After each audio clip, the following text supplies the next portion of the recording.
Bonjour à tous, on se retrouve pour une nouvelle vidéo Road to 2007.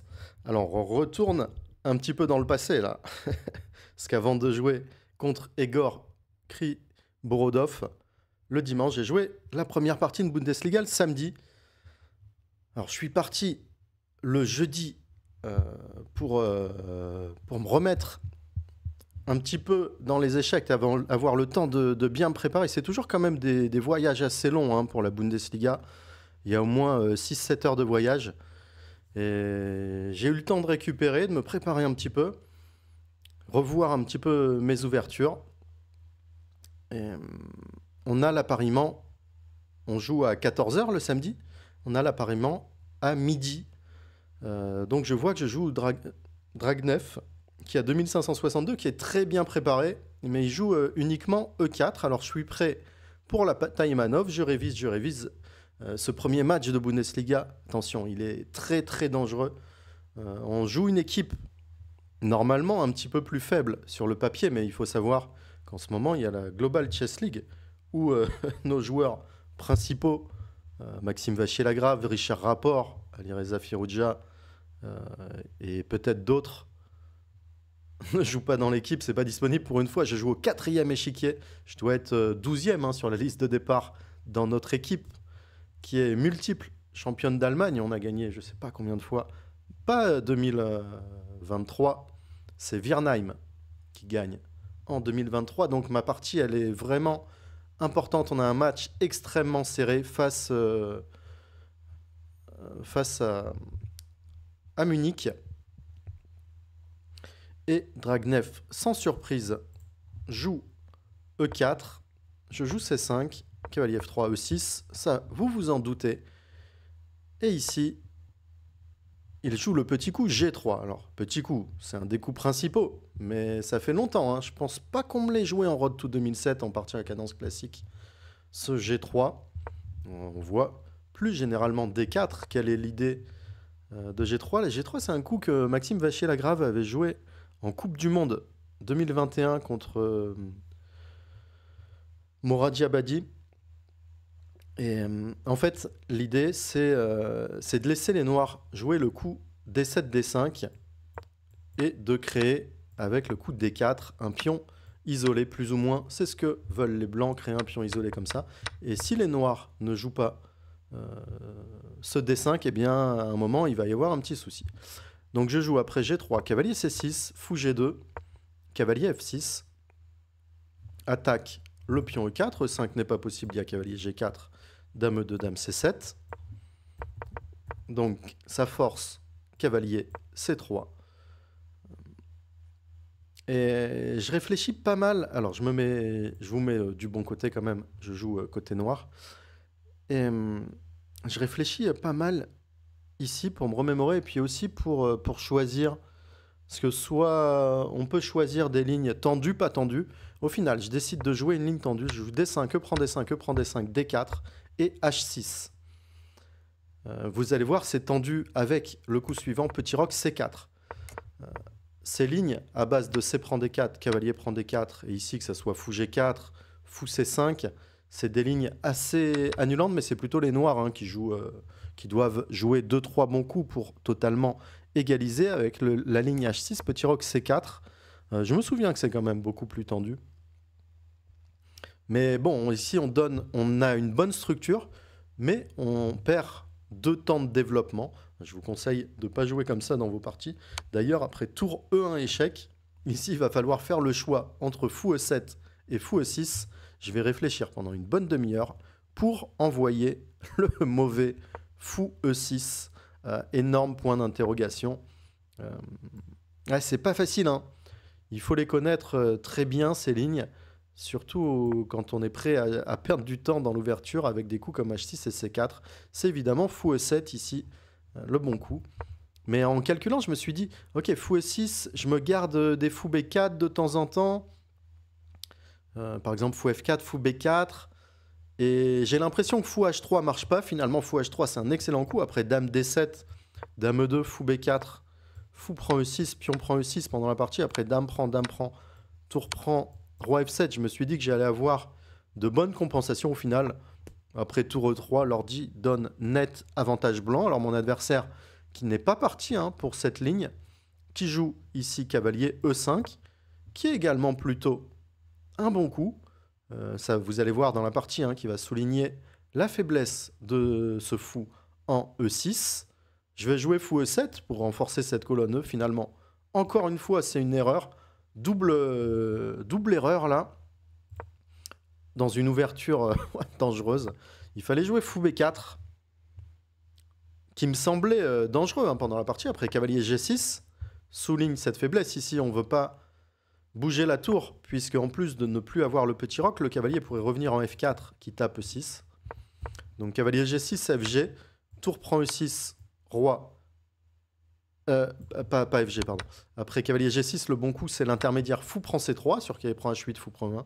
Après B prend C3, F prend G6, tour prend E6, roi F7. Ici, je pensais être moins bien, mais l'ordi va dire qu'après un coup comme tour E2, tour E8, au final, comme la structure de pion, elle est bloquée, il n'y a pas vraiment d'ouverture dans les pions.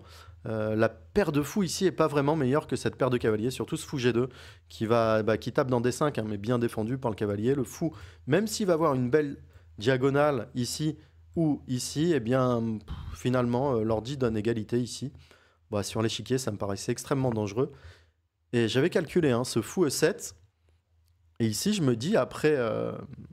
donc mon adversaire va jouer cavalier G6. Je me dis qu'après cavalier prend C4, pion prend C4, D5. Ici, je vais avoir le coup fou G4. Bah, je vous invite, si vous regardez la vidéo, à mettre sur pause, si vous voulez réfléchir dans cette position. Après fou G4, évidemment, les blancs ont le très fort dame D2. Et non pas F3, comme je l'avais imaginé. Dame D2, c'est extrêmement fort. Après cavalier B4 ou cavalier A5, par exemple, cavalier B4, D6. Et si fou E6 ici... pas récupérer directement E7, mais cavalier B5, on tag B4, on menace cavalier C7. C'est une catastrophe, c'est complètement foutu ici. Cavalier prend C4, donne un net avantage blanc. Heureusement qu'il ne l'a pas vu. Après D prend C4, D5. Si le meilleur coup pour moi ici, c'est cavalier prend D5, mais après cavalier prend D5, petit roc, fou F4.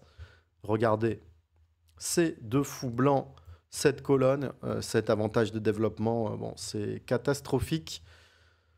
Pour les noirs, ouais, je comprends hein, que j'ai voulu vous faire la deuxième partie de Bundesliga avant la première.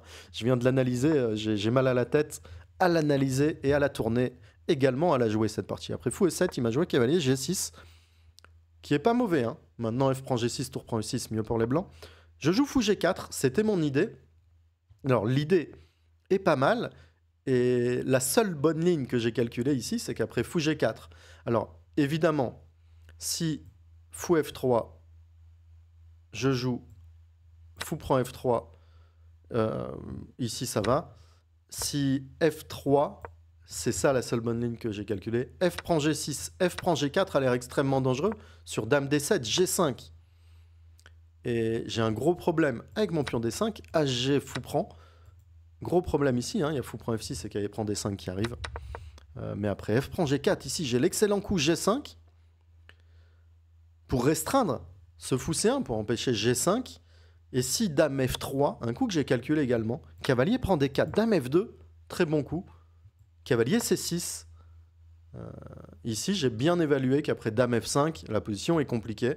Il va falloir choisir probablement petit roc, mais la position est assez compliquée. Mon adversaire qui va ni jouer cavalier prend C4, ni ici le coup F3, mais qui va jouer cavalier prend E7, cavalier prend E7 et dame D2. Alors ça peut vous paraître hyper bizarre, mais je vous invite à trouver le coup positionnel après mon petit roc. Ouais, et je comprends tout à fait hein, mon adversaire qui choisit de prendre un petit avantage sans aucun risque ici avec ce dame D2 et après petit roc B3. Malheureusement pour lui, cette paire de fous et cette structure, après C prend B3 obligatoire, parce que si je laisse prendre en C4, il y a cette diagonale qui va être ouverte et améliorée grandement de son fou. Je suis obligé de faire pion prend, pion prend. Et visuellement, franchement, pendant la partie, je me suis dit, mais c'est la catastrophe. J'ai pas la paire de fous, il a une meilleure structure, il n'y a rien qui va ici. Heureusement, je vais commencer à envoyer 2-3 bons coups assez vite. On est au 15e coup. J'ai bien réfléchi déjà, peut-être 45 minutes, 1 heure. Mon adversaire, il a pris aussi un petit peu de temps. Et cette position qui a l'air catastrophique, eh bien, je vais envoyer les coups tour E8, fou A3, fou E6, obligatoire. Il faut renforcer ce pion D5, les blancs qui menaçaient de prendre plusieurs fois en E7. Et en D5, cavalier A4 vient vers C5, mais je joue B6. Et à partir de ce moment, mon adversaire va commencer à beaucoup réfléchir et pas trouver les bons coups, heureusement, mais l'ordi qui donne à peine un plus 0,20 ici, c'est-à-dire un 1/5 de pion, ce qui est minimum, alors que ça pourrait être bien pire. Ici, après B6, il trouve pas de coup et il trouve le meilleur coup d'ordi, cavalier C3. Retour sur la case précédente. Alors ça provoquait B6, qui n'est pas forcément un mauvais coup pour moi. Cavalier A4 était pas un bon coup. Ici, je joue Dame D7, fou F1, et le fou qui se retire des cases blanches. Dame D7, bon coup. Alors je menace pas fou H3 directement, mais c'est difficile au final de trouver un plan pour les blancs. Fou F1, je joue cavalier C6, F3, fou H3, très bon coup, fou B5,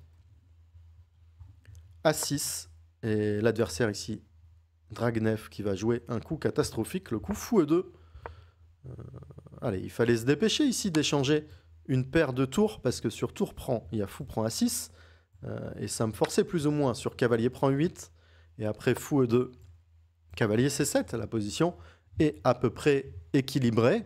Bon, il cherche l'avantage encore, mais il se trompe un peu, puisque même si ici, il est toujours sur l'impression, dans ce début de partie, dans cette position après B3, l'impression, c'est clairement, les blancs sont mieux, il faut que les blancs jouent l'avantage.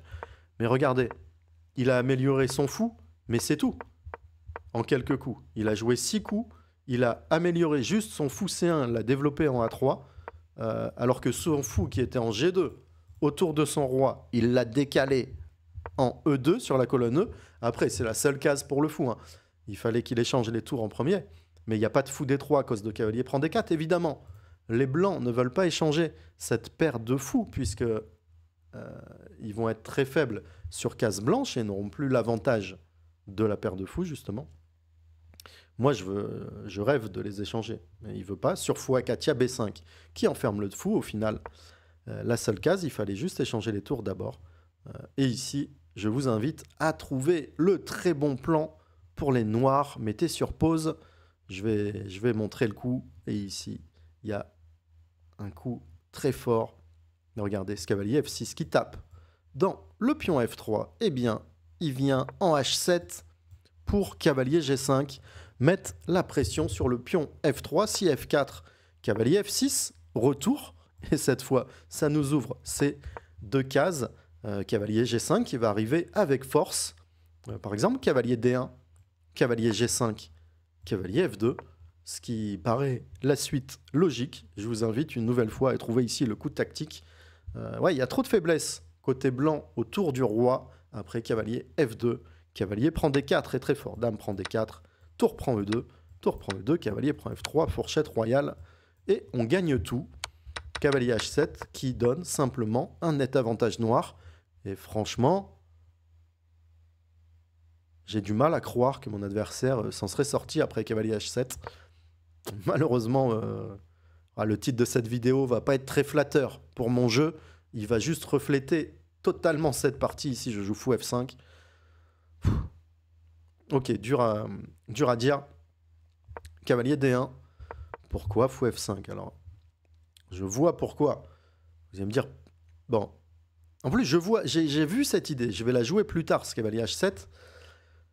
Pourquoi je fais fou F5? Alors, il y a KD1, cavalier F2 qui risque d'arriver. Mais aussi, je vois que la pièce que je dois améliorer, c'est le cavalier C6. Mais si j'améliore cette pièce, alors le fou pourrait venir en D3 sur cette belle case.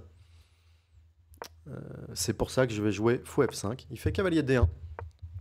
Je fais dame E6.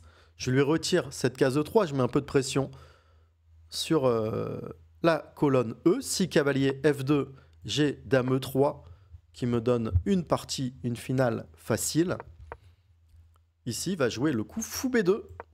Il se recroqueville avec son fou. Je joue A5. Alors, en se renforçant en B2, il attaquait aussi avec le fou et la tour ce pion A6. Je joue A5. Il joue C3.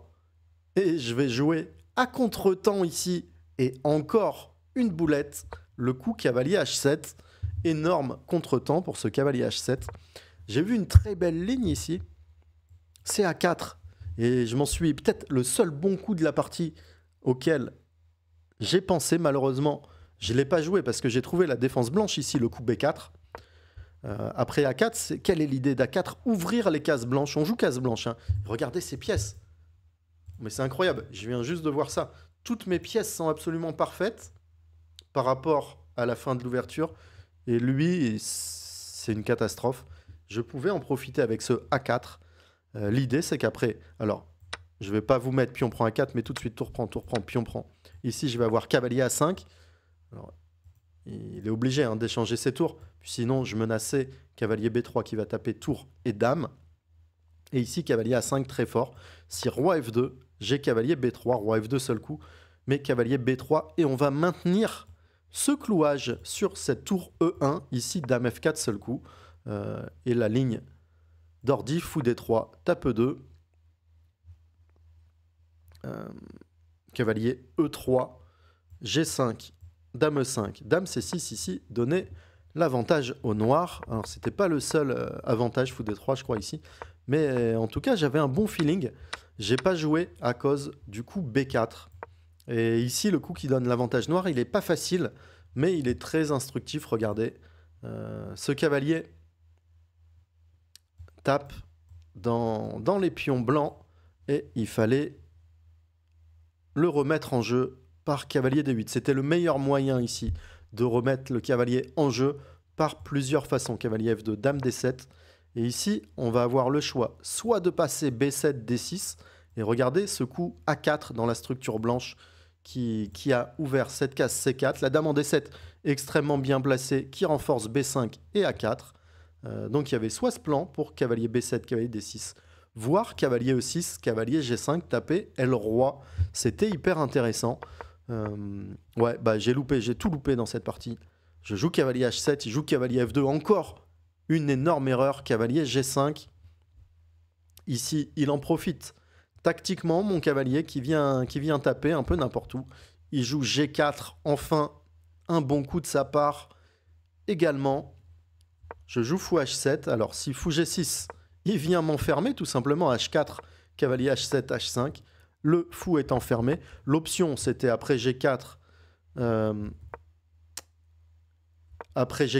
de jouer dame G6, qui était un coup intéressant. Puisqu'ici, G prend F5 serait une énorme gaffe à cause de cavalier H3 et mat au prochain coup. Soit dame G1, soit cavalier prend F2, échec et mat. Selon que le roi aille en H1 ou G1, F1. G4, fou H7, H4, dame prend E2.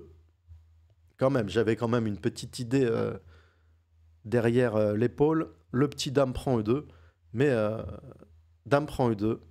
Alors, bien sûr, dame D6 qui vise G3 en fait ne mène à rien. Hein. HG, dame G3, roi F1. Le roi est très solide. Les blancs gagnent une pièce tout simplement. Après H4, dame prend E2. Dame prend E2. Tour prend E2, tour prend E2, cavalier prend F3. Va récupérer le pion H4. Ici, il va pas mal réfléchir. Et ça sera son dernier vrai temps de réflexion. Il va rentrer en Zeitnot, même si on a 30 secondes par coup. On est au 30e coup. Il reste 10 coups avant de récupérer 30 minutes à la pendule. On a 30 secondes par coup. Moi, je dois avoir une dizaine de minutes. Et lui, après son coup, roi F1, il va tomber sous les 2 minutes. Le bon coup, ici, c'était roi G2. Je pensais que c'était pas clair à cause de cavalier prend H4, roi G3, G5. Mais je vous dis souvent, fou de couleur opposée, c'est extrêmement dangereux si les blancs jouent l'attaque ici. Après, tour à E1, roi G7. Alors matériellement, on a une pièce et 2 pions contre tour. Donc on est très bien matériellement. Mais les blancs jouent l'attaque ici. Alors roi G7, pourquoi? Parce que la menace, c'est tour E8. L'échange de tours serait dévastateur. dans cette finale. Les tours sont extrêmement fortes en finale, surtout face aux cavaliers, quand il y a des pions de chaque côté. Donc il faut éviter l'échange de tours, ce que je voulais faire roi G7, mais ici C4. Et regardez ce fou qui va taper ce roi C4, qui est totalement gagnant. Cavalier B4, on essaie de tenir cette case, mais tour 8, on n'a pas de choix ici que d'échanger les tours. Mais regardez, après un échange de tours, par exemple F5, eh bien C5, et c'est quasiment fini. Le pion, tour et pion là, je vais devoir sacrifier une pièce et me retrouver avec une tour de moins. C'est une cata, heureusement. Après tour prend E2, cavalier prend F3, il joue roi F1, s'accroche à son pion. Maintenant, si cavalier prend H4, tour E1, c'est totalement fini. Menace mat, échange forcément les tours. Sur roi F8, pouf, le petit coup sur le côté. Et c'est bientôt mat. Roi G8, tour E8 mat. Roi F1, je joue tour C8. Un bon coup qu'il a mis en souffrance ici. On va mettre pression sur le pion C. On évite les tours, on évite pas les tours C1. Mais sur C4, je voulais jouer cavalier B4. Plus ou moins. La tour qui est bien placée en C8. Et elle est utile aussi. Vous allez voir au moment, parce qu'il y a... j'ai réfléchi au coup F5 également. Mais si F5, il a tour E6. Et c'est là toute l'utilité prophylactique de ma tour en C8. Je protège ce cavalier C6. Tour C8, il joue H5 parce que je veux le prendre bientôt, ce pion. En tout cas, il est attaqué et c'est dur ici de trouver un bon coup pour les blancs. D'ailleurs, le meilleur coup d'ordi à part H5, c'est roi G2. Mais bon, c'était mieux de le jouer un coup avant. C'est évident qu'il joue H5 ici. Je joue F5. Sur tour E6, mon cavalier est protégé. Il prend F5, fou prend F5. Donc qualité de moins, mais j'ai un pion. Et en fait, tout va dépendre de l'activité ici. Est-ce que je vais réussir à jouer sur case blanche? Est-ce qu'il va réussir à échanger les tours? Est-ce qu'il va ouvrir sur case noire? Il joue roi G2, je fais cavalier G5. Regardez, cette case est pas mal.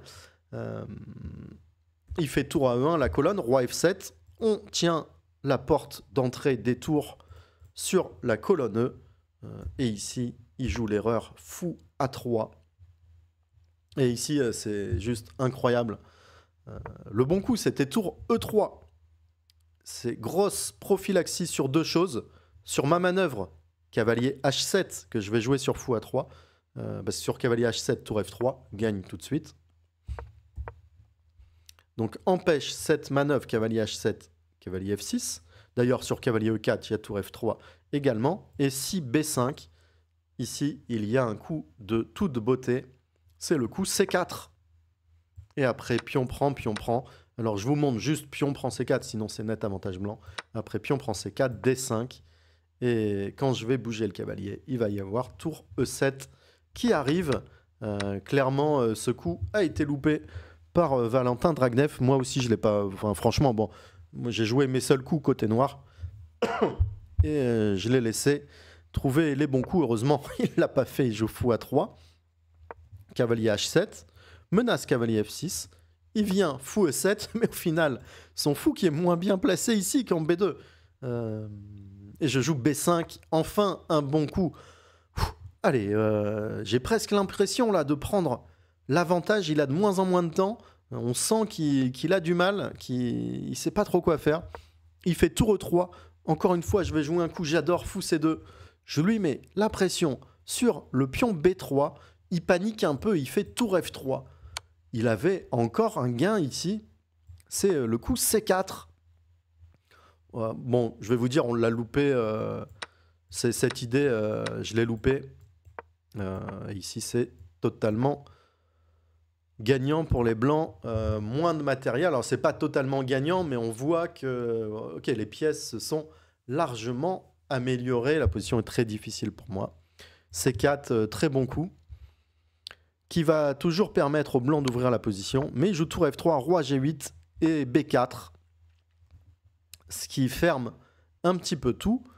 Après B4, ici, 40e coup, il me joue B4. On est au 40e, il récupère 30 minutes.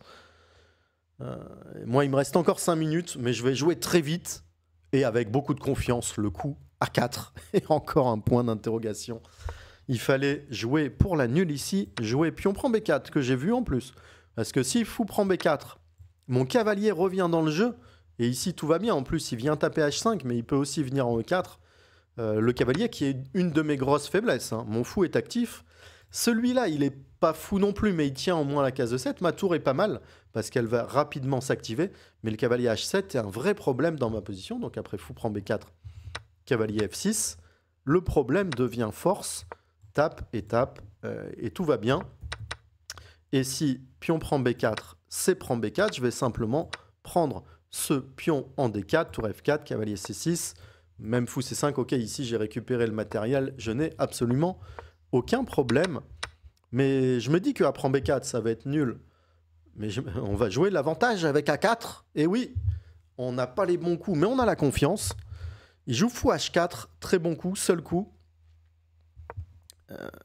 Justement, pour tenir mon cavalier H7, et regardez, mon cavalier qui sort pas, et par F8, il sort pas vraiment non plus, ce cavalier, au final, qui s'ouvrait avec le avec le coup pion prend B4, eh bien, il tape que dans des murs. Et finalement, le matériel est quasiment égal si on prend en compte cette structure à l'aile dame. Mais bon, j'ai un vrai problème sur case noire. Je fais tour A8. Pas de regret avec ce tour A8 qui est perdant, puisque le coup qui me semblait après la partie un peu mieux que tour A8, A3, est perdant également. Par exemple, tour A1, tour A8. Les blancs qui contrôlent facilement ce pion. Alors on se dit que A2, fou B1, ça va être très bien, mais j'ai trop gros problème avec mes autres pièces ici. Tour E3, A2, tour E6. Et il n'y a pas de coup pour les noirs. Il n'y a pas de coup, mais mes cavaliers sont catastrophiques. Tour A6, il fait simplement tour D6, tape, si fou B3, cavalier D3, cavalier C5. Donc pas vraiment de regret, je joue tour A8. Il fait tour C1, fou B3, cavalier D3. Ouais, toutes ces pièces sont bonnes, mes cavaliers sont catastrophiques. J'ai un atout, je l'avance. Bille en tête, cavalier C5, fou C4. Allez, ce fou, c'est un petit atout aussi, puisqu'on tient un peu à 2. Mais cavalier D7, justement, il vient un petit tiller, mon fou. Ouais, la position. L'heure est grave ici. Il y a tour E3 qui était également totalement gagnant. Par exemple, tour E3, A2, tour A1, cavalier F8, cavalier B7. Et alors, cavalier F8 pour tenir E6. Et après, cavalier B7, eh bien, menace, cavalier D6, cavalier prend C4, suivi de tour E2, tour prend A2. C'est perdant. Fou C4, allez, on s'achemine vers... on y croit encore. On s'achemine clairement vers la défaite, cavalier D7, fou E2. Je change un petit truc, allez, j'essaie d'aller gratter ce pion H5. Hein. Je sens que si je change pas, je vais perdre tout seul. Alors que le meilleur coup, c'était peut-être A2 ici, mais bref. Je fais fou E2, il fait tour E3, active la tour, mais je vais aller récupérer ce pion en H5. Cavalier B6, évidemment. Il tape ma tour, il tape D5. Si tour D8 passif, tour 1, il est complètement gagnant. À noter que cavalier B6 n'était pas le meilleur coup. Le meilleur coup, c'était tour E6. Et là, c'était quasiment perdant. Après fou G4, cavalier B6, fou prend E6, cavalier prend A8. Et tour A1, tour prend A3. Il y a cavalier C7. Ouais, je crois que c'est la variante qui était la plus perdante, celle-là. Après, fou prend H5, il fait cavalier B6. Tour B8, allez, je me bats un petit peu. Je vois que cavalier prend D5, fou F7. Cavalier C7, ici, j'ai un très bon coup, tour B7. Le cavalier qui doit repartir, menace D5, mais je joue G5. Le cavalier qui arrive en F6, on tient les cases blanches. Là, je commence à avoir du jeu, je gigote. Je gigote plus qu'il ne faut. Il joue cavalier D7. Oh, je ferme les yeux, je fais tour A8. Sait-on jamais? Cavalier B6, tour B8, cavalier D7. Il en a assez, il répète les coups. Et il fait nul. Ouf. Oh, la partie de reprise. Quand je l'ai analysée cet après-midi pour vous la montrer, là, je me suis dit, c'est pas... Elle est pire. Elle est pire que ce que j'avais imaginé. Heureusement, si vous voulez voir des beaux échecs, allez voir la vidéo. Si vous ne l'avez pas vu, le nouveau Karpov, c'est quand même autre chose. J'espère que finalement on gagne ce premier match hyper important Munich, hein, qui arrivait quand même avec de grosses ambitions, hein, avec Tabatabai, Fedosef, Santos, Dragnev, quasiment que des grands maîtres, mais notre jeune 2280, Bennett, qui gagne, ça aurait été le joueur clutch 2 sur 2 contre 2 2004 au 7e échiquier. Et notre autre jeune à 2215 qui tient le 8e, qui nous permet en fait, il nous permet de gagner, ils nous permettent de gagner ces matchs, hein. Tant mieux, en l'absence de nos gros devant, eh bien, c'est les jeunes qui font le boulot et ça fait plaisir. On gagne 2 matchs importants en ce début de Bundesliga et il va y avoir des confrontations incroyables, hein. Il y a 2 équipes qui peuvent afficher 8-2007. Ça va être une grosse saison. Je vous dis à bientôt pour un nouveau Road to 2007.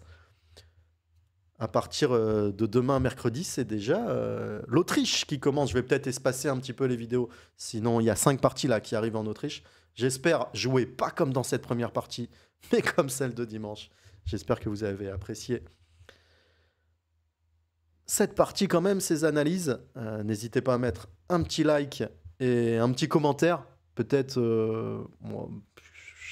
qu'est-ce que vous avez pensé de cette partie? Est-ce que c'est ma pire partie de l'année? Ah, peut-être pas quand même, mais on n'en est pas loin. J'ai dû me mettre 5-6 points d'interrogation. À bientôt. Ciao tout le monde.